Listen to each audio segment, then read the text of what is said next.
Regrets అంత ఏం లేవండి, ఎందుకంటే మోస్ట్లీ ఆ పీరియడ్ ఆఫ్ సాక్రిఫైస్ అనేది చాలా తక్కువ ఉంటుంది. అంటే జస్ట్ ప్రతి స్టేజ్ ఆఫ్ ఎగ్జామ్కి మేబీ 1 month ముందు, ఆ 1 month 3 months అనేది ఓకే, మన ఏ ప్రొఫెషన్లో అయినా there will be times when they are challenging.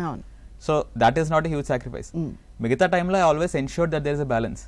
ఇప్పుడు నేను కాకినాడలో ఉన్నప్పుడు గ్రూప్ ఆఫ్ ఫ్రెండ్స్ ఉండేవాళ్ళు, we use to play badminton regularly. And అది కాకుండా క్రికెట్ చాలా బాగా ఫాలో అవుతాను. ఈవెన్ నాకు ఇంటర్వ్యూలో కూడా హాబీస్ లో మెన్షన్ చేశాను క్రికెట్. సో దాని మీద కూడా అడిగారు, లైక్ ముస్తఫిజుర్ రెహమాన్ అప్పుడు ఐపీఎల్ నుంచి సస్పెండ్ చేశారు కదా, సో దాని మీద ఒపీనియన్ మీద. సో కంటిన్యూస్ ఫాలో అవుతాను. So I always ensure that there is a life outside my studies. So దానివల్ల ఇన్ఫాక్ట్ పీపుల్ జనాలు అడిగినప్పుడు లైక్ ఇంత లాంగ్ జర్నీ ఎలా సస్టైన్ చేస్తావు సర్వీస్ ఆఫ్టర్ సర్వీస్ అంటే, I never felt the burn out because always I had a life outside it. And whatever I missed, like mains ముందు maybe నేను చేసిన sacrifice లో అవనివ్వండి, mains నుంచి interview వరకు there is a huge gap. And ఇంటర్వ్యూకి preparation maybe 2 months ఉంటుంది.